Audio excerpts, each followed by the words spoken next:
Hey guys, Lizardlea here for 4 Heavenly Beasts, day 75. So, there is the progress from day 74. You can barely see because there's no sun. And then if anybody wants to see the back, it's very exciting. It's close though. There isn't a ton left. Progress. I didn't cross stitch last week because I had an eyelid twitch. It was driving me insane the entire week. It wasn't just the weekend. So I made the choice to not cross stitch because I didn't want to hate myself. I don't think I have anything else. I'm still reading Yumi and the Nightmare Painter. David got this from the Kickstarter. I'm not reading this. I just have this for the really pretty pictures. Like, really pretty pictures. So, yeah. I don't remember if I've told you guys that yet or not. If I have, ignore me. I'm gonna go cross stitch now. Alrighty, so I picked out a bunch of movies that David and I have watched recently, and one of them is Night at the Museum with Ben Stiller. Yep. And that was a movie I watched when it came out. So it came out in 2006. So that would have been middle school for me. Mm-hmm. 6, 7, 8, 9, 10. Yeah, middle school, right at the start of high school. And I loved it. Like, to date, my mom and I will every once in a while still drop Dum Dum, give me gum gum. Like, it was a cute movie. Ben Stiller was amazing in it.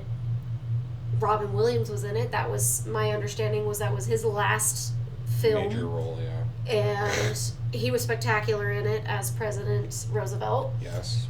Okay, I'm looking at the... Oh, Dick Van Dyke was in it. Yes. I love Dick Van Dyke. You do love Dick Van Dyke. I mean, who doesn't? That man is a freaking treasure. So, yeah. do you want to do the spiel? Ben Stiller gets trapped in the Magic Museum. He's got fixed at the end. I mean, okay. He cannot hold down a job to save his life. Yes. His wife, or ex-wife, I don't remember if they were divorced at the start of the movie or not, is upset with him. They have a kid together. I think they are divorced because they're separated, and he hasn't held down a job, and he's constantly moving. And the ex-wife was like, yeah, like, this isn't working, and, you know, I've got a new boyfriend, and we're gonna move, and I'm taking the kid with me, blah, blah, blah, blah, blah. And he gets a night shift as a guard at a museum. And Cecil, played by Dick Van Dyke, is the current night guard, or one of them, there's 3. And he's like, yeah, they're downsizing to only be one night guard, so we don't get to do it, it's just gonna be you. And he hands him this big hunk of papers, and it's like curled and old, and he's like, just follow this exactly and you'll be fine, kid. And then Cecil leaves, and everything comes to life, including the gigantic T-Rex. Yes. Sue, right? No, that is Dresden. Yeah. Wasn't it like Rexy or something? Yeah, it doesn't have a... Like, I thought it was silly, but still cute. Yeah. Or maybe she did have a weird name. I don't remember. No, yeah, Rexy. You were correct. Yes. I hated the monkey. Oh my god, I hated that monkey so much. Mm-hmm. Because the monkey steals his keys and the paperwork, and it's just... Do you have any thoughts? I know you didn't like it nearly as much as I did. Yeah, I mean, bluntly, I would prefer to not watch it again. Whereas, like, a lot of these movies we watch, I wouldn't mind. Well, no, it's more like a lot of the movies that we watch, I wouldn't, like, go out of my way to watch again, but I just wouldn't change the channel. On, yeah. Whereas, like, if I come home and you're watching it, I'll be like, okay, I'll find something else to do. I get that. It's cute when it's cute, but it is very paint by numbers. Like, maybe some of it's nostalgia. Like, obviously, that's a big thing for a lot of people. But, you know, if I want to see like a weird fantasy movie with Robin Williams, I'm gonna watch Jumanji. You know, Jumanji is still one of my favorites. And this just felt very safe. Like it was more clever in the end than I thought it would be. I liked where the movie went, and I'm not gonna bother to spoil the movie because I don't think it's worth spoiling. But it like, and that's part of why I don't outright hate it. But the rest of it was kind of like, yeah, this is a kids movie and not the kind of kids movie. Like, to put it a little more fairly, maybe, there are what I mentally categorize as kids movies and family movies. Whereas like a kids movie is something you throw on so the kid can watch it, because if you're over a certain age, it's really not going to keep your attention. And then like a family movie or like Shrek? the Pixar's. Oh, just ones that Everyone's no going matter to your enjoy age, it. you'll Yeah. enjoy it. Okay. Because this is just well written, and it's not necessarily bad to be a kid. There are bad kids movies, and this isn't one of them. But it's not spectacular. But it's not the sort of thing where it's like, wow, as an adult, this is still really funny or really well done or really hilarious, or I really love this plot line, or gosh, that's so clever they did this, or that's so relatable. It's like, yeah, this is fantastic. But like, the thing it reminded me of the most was The Indian in the Cupboard or whatever. Oh my god, I loved that movie growing up, and I'm not kidding. I've met so many people who either A, thought it was a fever dream and are very surprised to learn I've also seen it, or 2, have never heard of it and think I'm insane. Yes, and those are the correct reactions, yeah. And I think that's better. I did love Tall Tale, I think, is a better example of... I don't think I know that one. I don't think I've made you watch it. Let me check that that's actually the name, since you're Googling it. Yep, that's it. Yeah. Where Pecos Bill and Paul Bunyan and John Henry all team up with a little kid to save the day. Huh. In, oh my, that looks like my dad sort of ways, like that. Oh my gosh. Is that Patrick Swayze? Or is this just really low quality so I can't tell who it is? I would just look, because I wouldn't know if it was Patrick Swayze. But I watched that movie multiple times as a child and as I got older. And it really, was a fun film. Oh my god, it is Patrick Swayze, you guys. I have to watch this movie. It's Patrick Swayze, Oliver Platt, and Roger Aaron Brown.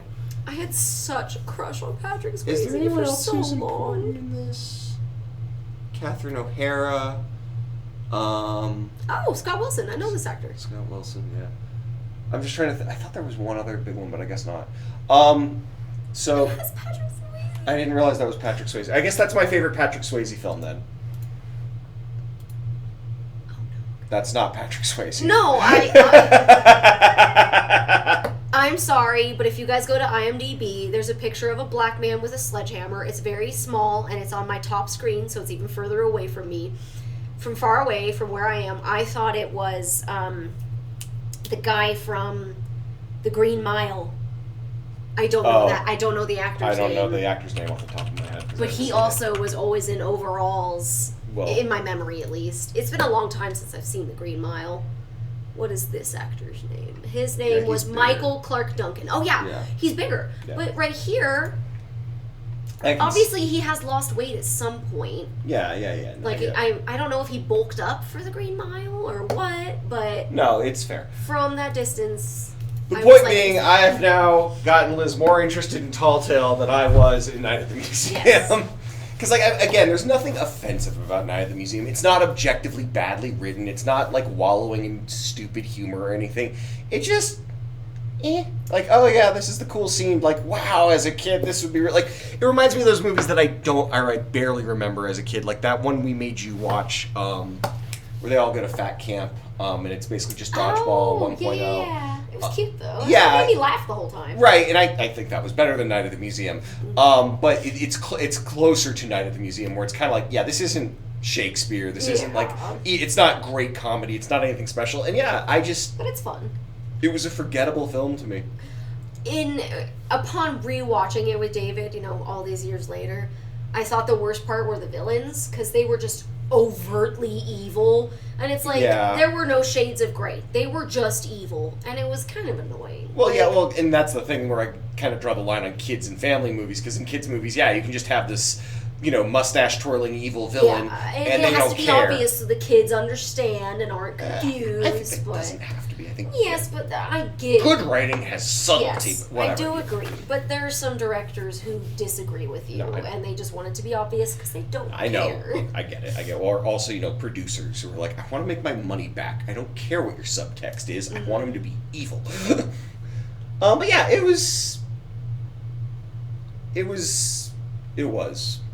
Like, And I guess the thing that kills me is like, as she's got the cast on screen, and like it's such a cast: Ben Stiller, Robin Williams, Rami Malek, Owen Wilson, Dick Van Dyke. I can't pronounce her name. Carla Gugino. I don't recognize her. Carla Gugino. Okay, Mickey Rooney.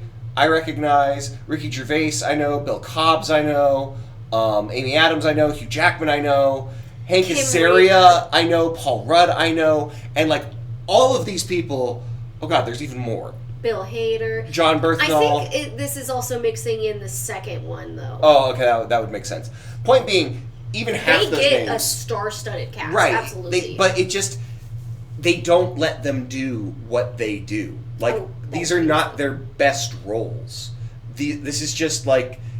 It's weird that they got this star-studded cast to do these roles, because they don't really do anything that's, like, them. Like, I can think of, for almost all these people, movies where I'm like, oh, wow, that's like them. And there's cute, like, Owen Wilson gets to be Owen Wilson. He was funny. Yeah, he was fun. He gets... Him Robin Williams is always Robin Williams, but he's still a toned-down Robin Williams, but obviously near the end of his career, the whole other story. Dick Van Dyke has the best role in the movie. He gets to be the most of himself, as does Mickey Rooney, as does Bill Cobbs.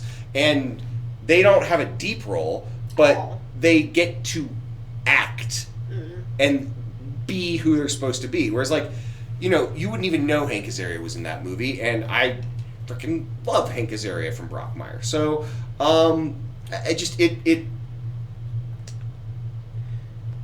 it's the Olive Garden of film. Okay, I still love Olive Garden. I'm just saying, like, and I'll go to Olive Garden, but he won't go as often as I want to.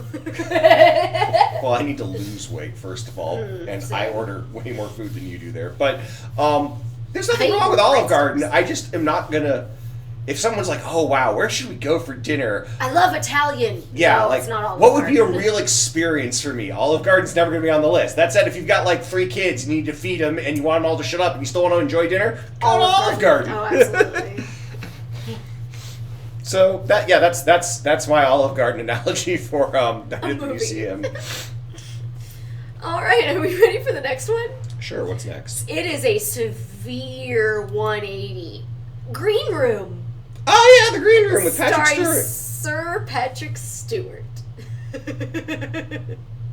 You ready to do your spiel, babe? Oh yeah, it's easy. So, punk rockers living the punk rocker life, which, for those that you don't know, involves a lot of punk rock, but also does not involve, strangely enough, a lot of money. Because they are not Green Day. They are, one, a real band, but two, a real punk rock band. For what it's worth, I'm very annoyed with David right now, so if you are as well, that's totally okay. Green Day, whether you oh like God. them or not. This is not a band channel. This whether is you like them or not, movies and books and TV whether shows. you like them or not, does not have nearly as much cred as these kids do, because they're playing the actual grungy scene. They don't care if they get found. They're in it for the music. That whole punk rocker thing. They literally give an interview to that. They say that in the movie. It's their whole interview with the friend. You always crap on Green Day even when they're not even mentioned. You brought up Green Day just to crap on them. Absolutely. They also deserve to be ridiculed. No, their music's fine. It's just overrated. But I figured, We're talking about Green Room, which also has green in the name. So it does. So the point is, these kids are punk rockers, and lo and behold, they get a job. They have a gig that kind of goes sideways. And so they need money, they're literally like, oh, whose tank are we going to siphon to get gas in the car, level of broke, and living that lifestyle.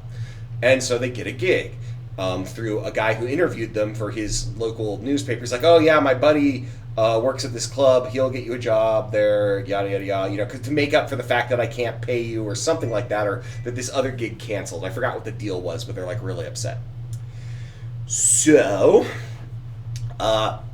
it's a Nazi bar. Yeah, they learn almost immediately. They show up and people have like swastika tattoos. Oh and yeah, they're all it's skinheads, not a like, remotely subtle oh, thing. Yeah, not at all. And for those not well immersed in the punk rock scene and the knowledge about it, not that I was, but it's a cross-stitch channel, so I might be the expert here. Yeah, that's a known problem. Like, the punk rock scene history is all about, like, trying to kick out the Nazis from their punk rock scene and yada yada yada. And there's literally a song about it, and it makes an appearance in the film.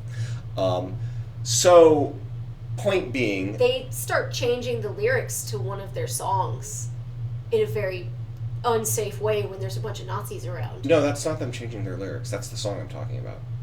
Oh, really? I thought that. That's I thought they were like, oh yeah, no, we're going to change the lyrics. No, they played a cover at the start. Ah, that's what it was. It's, okay, I didn't it's not realize appropriate it was a to real name song. on this channel, which is a little funny given we'll this get into a lot of top. trouble, But if you happen to guess what, or if you know anything about what I'm talking about, you know what song it is. Isn't it like "F you Nazis"? Pretty much. Yeah, and then it gets worse from there. And so they play that. And See, I thought that was them. Like they had their own song and they were changing the lyrics. no, they play that to open, which of course sets everybody off No, in the audience. I mean they're They start booing. throwing stuff. They are, booing. but I mean, okay. Given the spoiler alert, this is a horror film, Oh, so yeah. I thought it was actually very realistic and restrained. That while they're booing and throwing stuff, they're not like Stabbing and killing them? Right, that's not what sets off the murder spree, basically.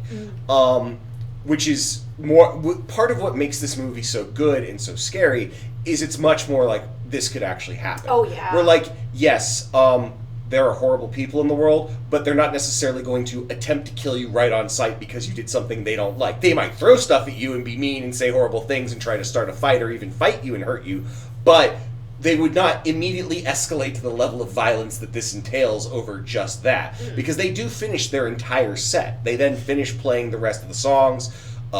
People think they're good or whatever, and they're going to what's called the green room, which is the room where you kind of like wait Relax, for your set, because there was a band playing before them, and they're not supposed to go in there at the moment or something, and that's when they find out that Somebody got stabbed in that room. Yep, and their body is still in there. And that's what escalates the situation, is them walking in on the body, and now they're trapped in the room because they've got the gun, basically, and they're trying to figure out what to do.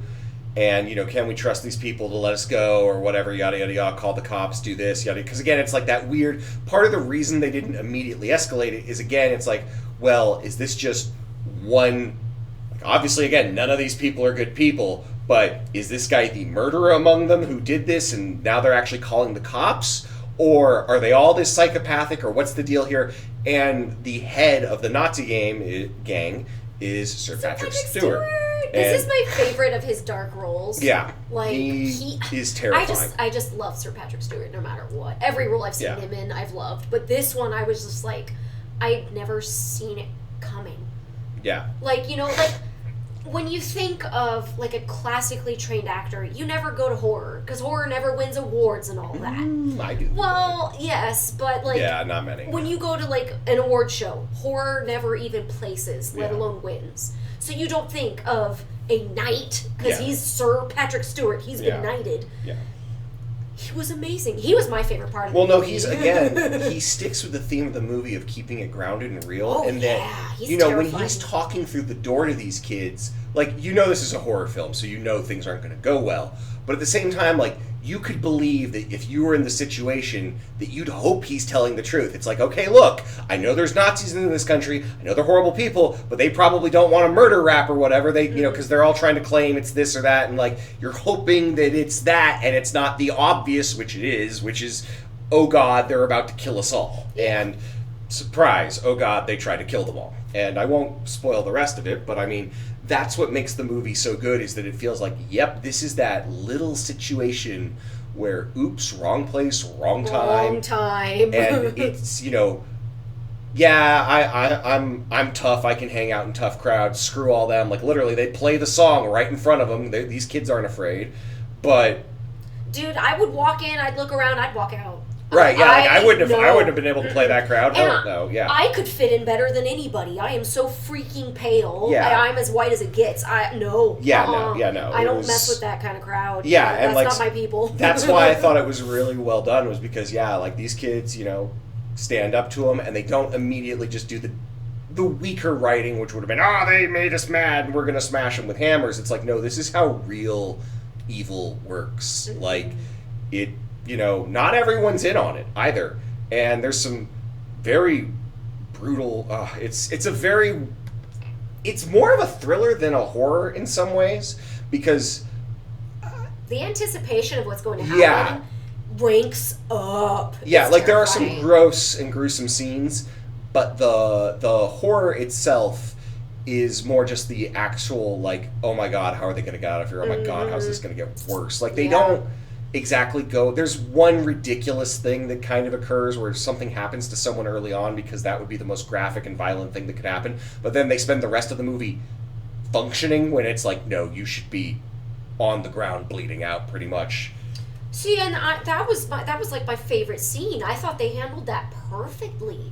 Until he fixed it and continued to function. No. I'm talking about the scene. Okay, I'm just going to spoil it. I don't care. Yeah, go for it. So, I don't remember exactly how it was. If he was going to pass them the gun, or if he was trying to shoot at them. He was passing them the gun. He was. So, they opened the door very slightly. He brings out the gun, and they grab him, and they pull him. So, like, his face is closing the door, but his arm is still out. And he starts screaming bloody murder. Yeah. Like, you figure out very quickly, they're hurting him. They're tearing his arm apart. His friends manage to grab him, and they get him out, and you see his arm has just been shredded. Like, it's bad. And I thought that was very, very well done. I agree with that. It was honestly tastefully well done. I agree with because that. all you get to see is him reacting to it. I agree They with that. don't go to the hallway to show him his arm being The part attacked. that was not well done Was afterwards, right? yes. Yeah. Because he should have been wrapped up, his arm wrapped up, and him laying in the corner the rest of the movie. Yeah, that's the problem where they up this. So the thing I have in my notes here, which I forgot, which is that they managed to do a really good job of keeping the stakes reasonable. This isn't an end of the world thing, or we're going to kill every Nazi, or like this is, you know, the head of the SS in the US or anything. It's a very local, small story, but that's what makes it so real and so sinister. And they also do a lot of really good storytelling that isn't in your face, where it's like, if you connect those dots, cool, there's a little bit more of the world for you there. That, oh yeah, that's that guy's brother, and that's this, and oh, and he's at home, and he's got the carpet, and that's this thing, and that's this. There's like a lot of little stories going on, but they don't spell it out for you. If you don't Pay attention, you miss it. right, and even if you do, you may not connect those dots, and it doesn't make the movie that much worse, but I appreciate a movie having blatantly the guts these days to try and do that right, and really just be like, yeah, here's all these little nods towards things that are going on that you could have, that, you know, we've talked about, but like, oh yeah, that's proof that this is happening, not, or was happening, not just, oh, they told me. And so that's why that one scene kind of sticks out to me is, wow, everything else is so good, and then this feels like standard horror cliche where, well, we want to really ramp up the horror right at the start. Okay, let's brutally, you know, injure somebody. Okay, but we need this actor for the rest of the movie. It's okay, we'll duct tape it up and he'll be fine for the next hour. Because he's not one of the ones who made it near the end of the movie, is he? Well, he's the only one who survived. Okay, I don't want to spoil too much, so I won't say it, but... If he doesn't make it the whole way, he makes it most of the way. Yeah. And again... He doesn't make it all the way. They let me put it either way. I don't think he does. It doesn't matter whether he does or doesn't. He makes it too far to be believable. It's not even making it. It's that he functions too well. Like, Yeah. it's the sort of thing where it's like, oh gosh, I'm injured. You sure don't look injured. And again, like, to the level he's injured, I know adrenaline does miracles. I know duct tape can be used in field dressings. I don't think he would have been very functional. I'm pretty sure he would have been, like, anemic just from the blood loss alone. Like, Well, yeah, so that... it's not nearly the same thing. The drummer for Def Leppard was ejected from his vehicle, and his arm was literally just sliced off cleanly. And paramedics, everybody, when they discuss it, they're like, the only reason he survived is because his body went into shock. So that's what kept his blood from pumping too quickly, so he didn't bleed to death. yeah. And that kid was freaking out for a while. Like, he didn't just go into shock. Like, he was freaking out and screaming. And oh, yeah, no, I know. It was what it was. But again, it's a bad thing to focus on because if you like horror at all, or especially... Everything else about it was perfect. Yeah, it's a great movie. It's a really, really good movie. And it's nice to see something handle it...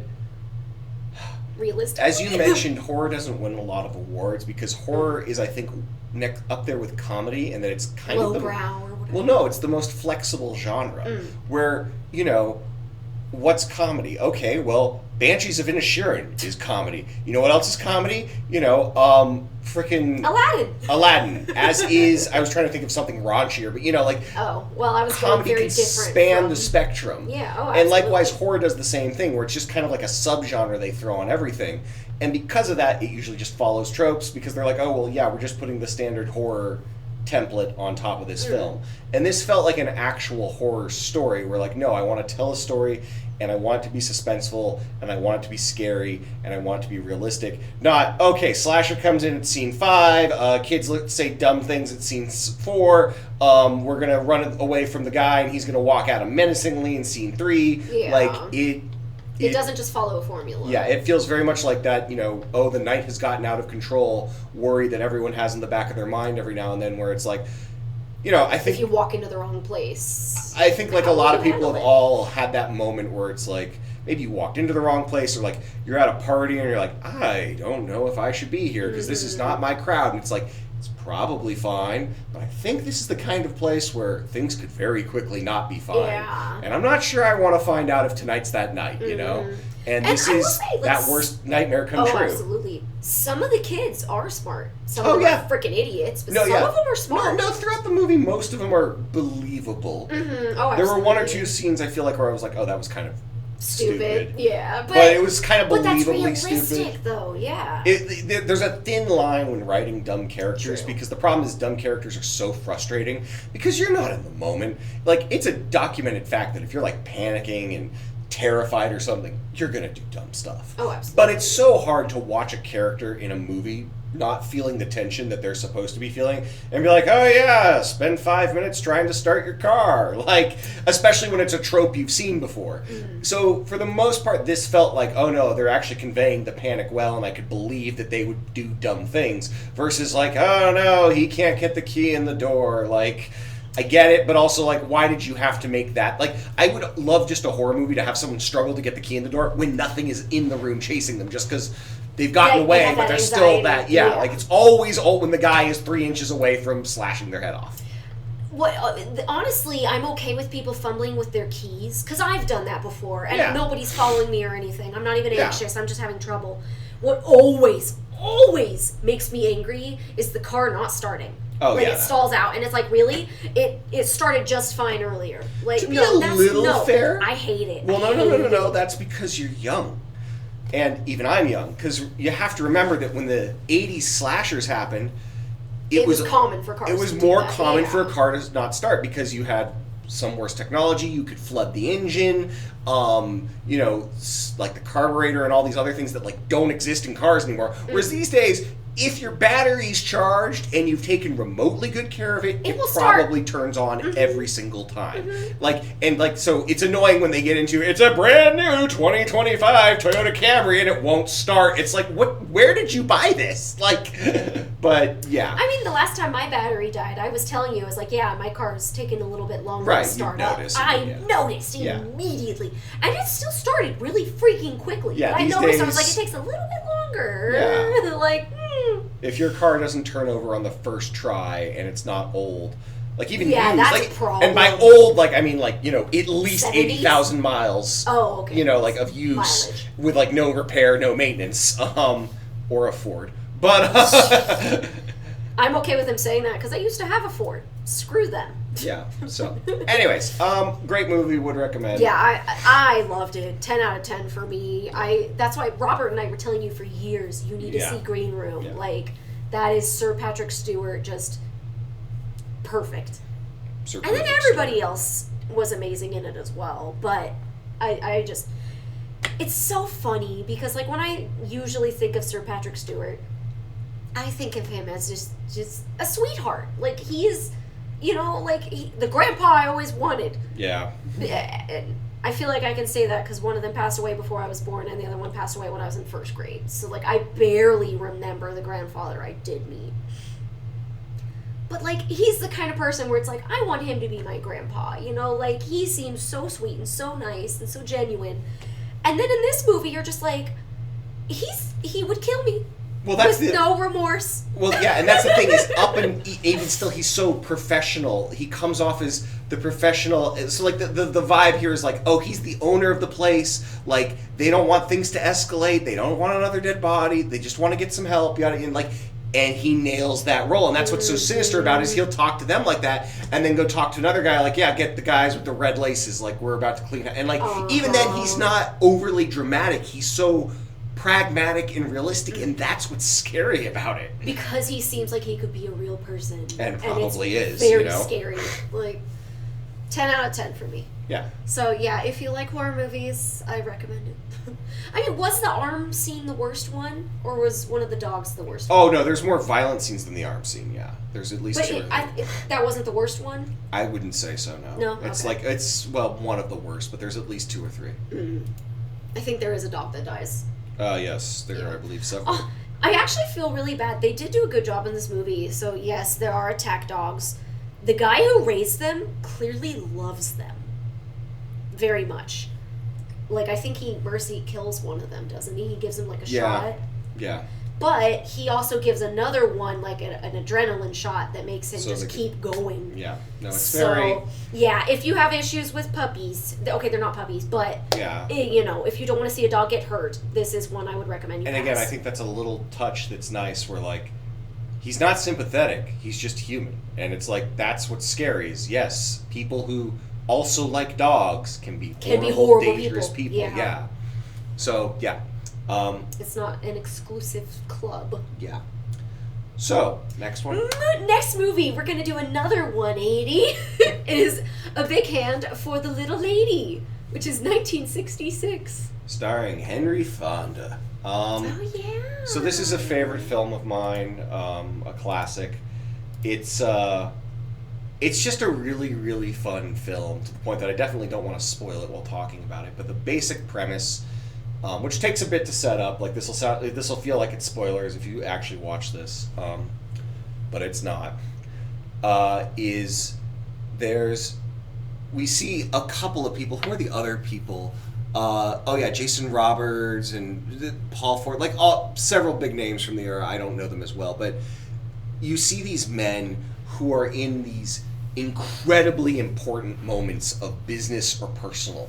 I can't remember most of them, but the most famous one the one that sticks in my mind is there's a guy driving the coach, picking these people up. Like he shows up and they're in the middle of something catastrophic that needs to be done right now, or that like it would be horrible for you to walk away from them. It doesn't matter. They drop everything and they get on the stagecoach and they go to the next one because this takes place in the 1800s West or something. Yeah. 18 something. I mean, it came out in 1960. Yeah, but could it even be 1700s? I forget. When's the Wild West era? No, it can't. It's got to be 1800s. So either way, it doesn't matter. So they're going around, and they show up at one guy's place, and he's coming out, and his wife and his daughter are chasing him out, like, you can't leave. He said, I said I would leave it, blah, blah, blah, and I'm leaving it, blah, blah, blah. I've never met... And his daughter's literally dressed in a wedding gown. It's her marriage, and she's literally... It never says the date. Okay, well... Continue. Wedding gown, yes. Yeah, she's literally getting married, and now they have to postpone the wedding because he won't be there to give her away because they didn't get it done in time, and he's got to be there for the big game. Because these 5, 6, 7 people, it's a judge, someone who owns land, a banker, and a couple of other people, and they all, they're the uber wealthy people, and they all go to this little bar in this kind of little town to play the big poker game every year on the same day, it's not just a day. I think the game can go on for like days, but they lock in and they play until they all decide to quit, and thousands and thousands of dollars changes hands. And again, this is back in Wild West-ish era, so thousands of dollars is a ton of money. They get to 20,000 in the pot at one point. Yeah, that's the big sum, and that is like I believe like like a million or something per day, or at least a couple 100,000. Point is, so at the same time this is going on, why golly gosh, there is the wonderful wife and her husband and their child traveling on their wagon, heading out to their homestead that they're getting. They're gonna start their farm and buy cows and raise herds and yada yada yada. But they stopped in this city so that because the wagon wheel broke or something, or the axle. They got to get it fixed. Well, while I get it fixed, why don't you take a little, or Mom's gonna go shopping or get the wagon wheel fixed. Dad's gonna go take care of the kid at the saloon, get him, some water or something, and get us a room for the night or whatever. And oh boy, Daddy appears to have been a gambling addict, and he swore he'd stop. But it's okay. He's just gonna watch. He's just gonna sit in. And what a surprise! Daddy winds up in the game, and so Daddy's bet all the money Mommy hid away in the box to start their life, and he's almost getting washed out, and then he gets the hand. We don't get to see the hand, but he gets one, and it's very, very clear. Everyone's laughing about it, and he goes, okay, I bet this, and I bet that, and I bet this. And they're like, well, we told you the rules when we started, and they did. If you can't match the raise, you're out of the pot. You're done, you lose all your money. And one of them just raises him $5,000, because of course everyone else at the table has a hand too. 3 or 4 other people have killer hands. For those of you who know your draw poker, it's like 4 of a kind level nonsense. So they're all staying in the pot, and they're saying, look, even if he comes up with the money, we're just going to raise him again. There's no way he'll have the money. And that causes him to have some sort of medical heart attack, panic attack thing, and he collapses. And that's when because his wife has found out what's going on at this point, and that's when she has to look at the hand and decide what to do. And that's the rest of the movie. And that's probably the back half. I've probably spoiled the first half, but it's worth sitting through to get to that first half. Oh, 1,000%. Because trust me, the first half is fun, and the second half is fantastic. Yeah, this is another 10 out of 10 for me. I highly recommend this movie. It was so good. Yeah, it's really fun. I'd been wanting to show you this for years, and I was really glad you liked it, because I'm 90% certain you're gonna love this. Oh yeah, absolutely loved it. It was a really fun film, and it's got a pretty good vibe in the end, and it's just fun. There's many ways I could describe it, but I don't want to spoil anything about it. Yeah. The less you know, the better. Just go in, watch it. It's a blast. No spoilers. I feel like the son was the worst actor, and he still wasn't bad. No, yeah, and it's a child. Yeah. Well, and he doesn't have a huge role, and also he's supposed to. There's a lot going on there, but yeah. No. I just that. That's all I can come up with. As a complaint. The kid wasn't perfect, but I mean, honestly, that actually makes me happy. They didn't torture the kid. You never know. One would hope. What next? Next is Practical Magic, Nicole Kidman and Sandra Bullock. This is one of my favorite movies growing up. That it is. I love romances, okay? And growing up, I loved Nicole Kidman and Sandra Bullock. I loved both of them. They were so beautiful. They were such good actresses. And then to see them in a movie together where they're sisters, I was so excited. And then I saw it, and then I loved it. She did love it. I still do. Even on rewatch, I was like, yes, this movie is still a 10 out of 10 for me. David may not agree, and that's fine. It's not for him. It is for me. I believe that, yeah. It was fun. It's not my favorite rom-com. It's not my favorite Sandra Bullock. I don't know if it's really a rom-com. There wasn't that much comedy. It was more like a rom-drama. Oh, there's comedy. Not throughout enough of it. I wouldn't call it a... It's very... it says fantasy comedy. Interesting. You're welcome. I guess the rom is actually the part that's less, because of what occurs. Okay. Yeah, but yeah, it was fun. I honestly have very little to say about it. It was better than The Night at the Museum, I'll tell you that. Oh, it better be. Wikipedia says it's a romantic fantasy film. Yeah. They just can't decide on the genre. That's fair, and that's actually a really good review. Yes, I would actually. Because it's what is it? This is a '90s film. It's '98. Yeah, this feels very '90s when you could kind of just genre swerve all over the place, where it's like, oh, so this is a rock. Oh no, it's doing. Wait, what? We're doing what? Like it fine. It covers okay. a lot of bases. Yeah, it really does swerve all over the place. Like there is a little bit of horror too. Yes, yes, and that was actually very well done. Again, there were a lot of things where I was ready to roll my eyes. I was like, no, that was decent. That was fun. Yeah, I don't have much to say about it because I don't think it's. I don't want to spoil it, and at the same time, like it doesn't. It doesn't pull the rug out from under you. Yeah, and it also there's not I could tell you what happened, but it's not the sort of thing where it's like, oh, well, I personally loved how the deep portrayal of this or the cool that. Like, no, it's a fun film. It's the epitome of popcorn flick. Like, I mean, it's sister witches growing up. There you go. And one of them is super, super talented at witchcraft, and one of them isn't. Yeah.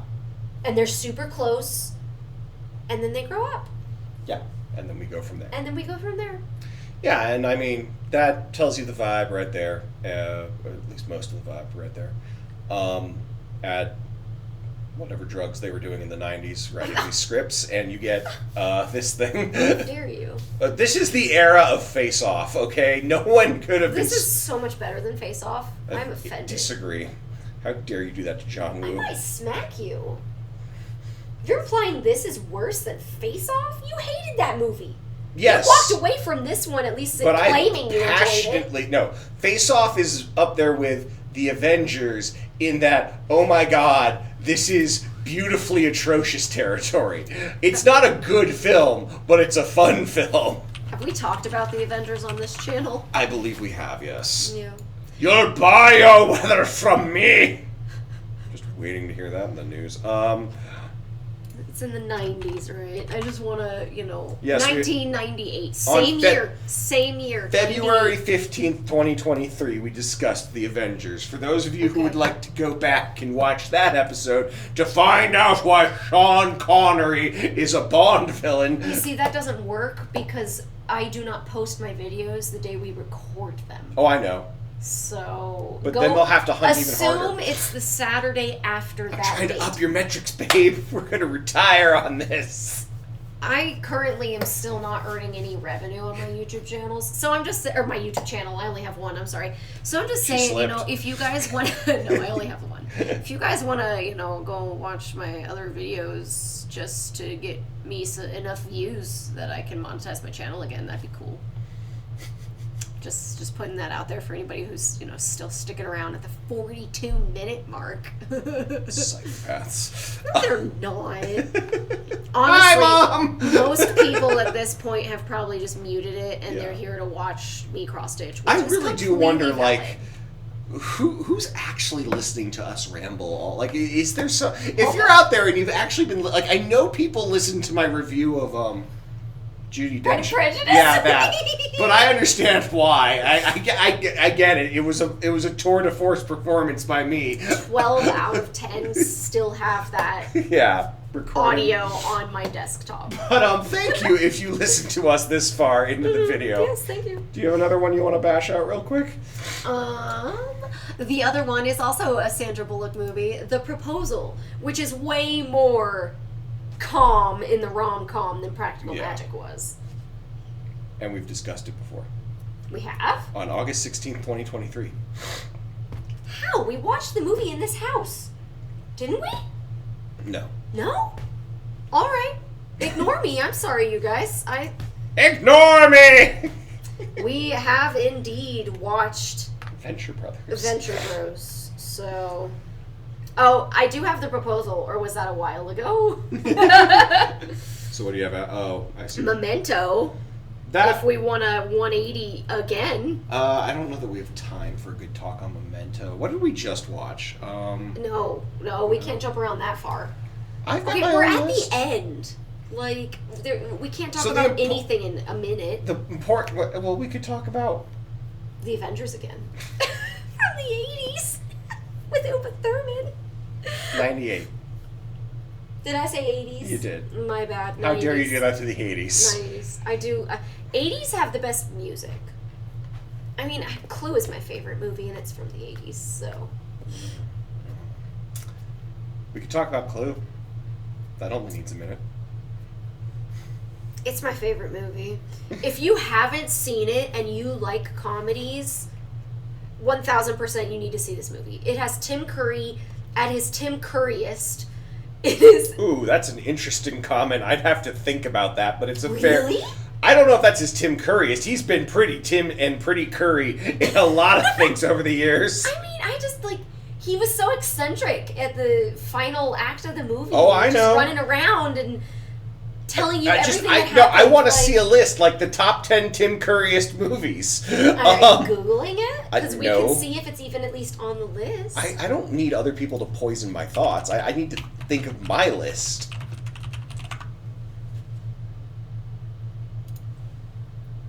Oh, it doesn't look like Clue is on it, but I also don't know a ton of these movies. Oh, no, Clue is on it, but this isn't actually Just like in Clue, order. Muppet Treasure Island, I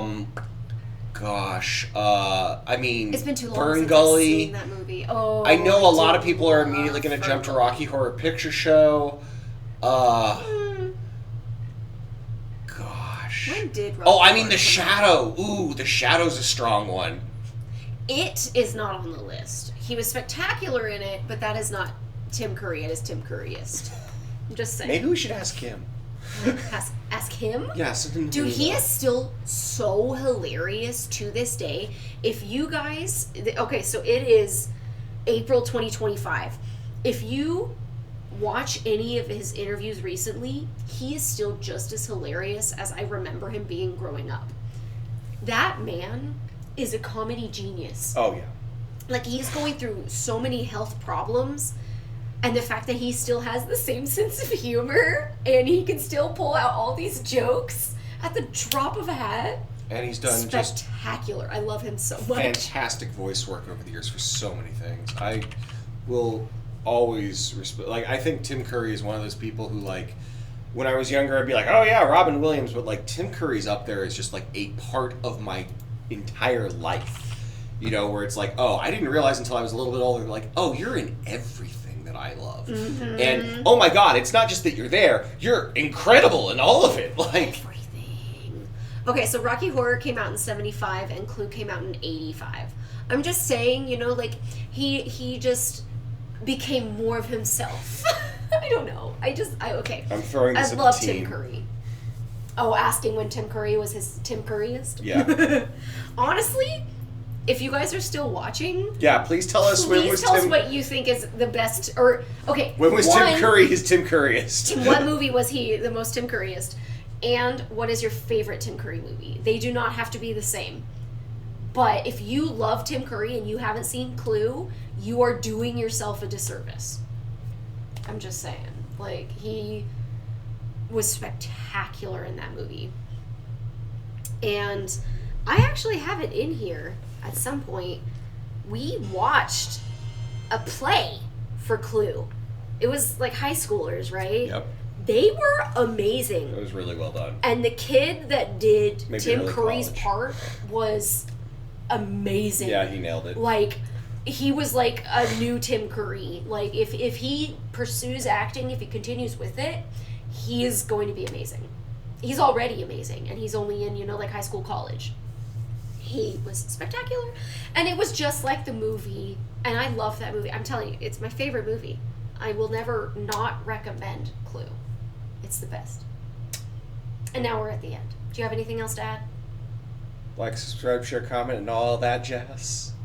I did the I'm fingers. glaring daggers at him. But I did the fingers. It's not right. I'm the one who does them, not you. This is wrong. I am the sole provider of stamps in this household. You did it at the wrong time. Oh, that jazz. And then the gun thing. The finger things. guns. Yeah. Pow pow! I'm a loser. I did them on the floor. You didn't even notice until I told you. I thought I was willfully ignoring you because No, you you literally put it up, and I'm like, look, yeah, there, I did the all that jazz, and you're like, oh my God, you did. That's She didn't right. notice that Flora husband puts in work. He's not on the floor right now. He's in a chair, so... Yeah, because I'm not putting in work right now. Oh, I'm glad to hear the narration on my videos isn't work for you. We'll have to do this more often. Bye! Ooh, that was loud.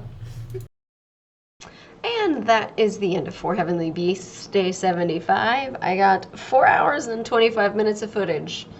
I hit a button on my keyboard, nothing happened. I would have gotten more done, but it's been a busy day, so... Finished several colors. And there's a lot more red.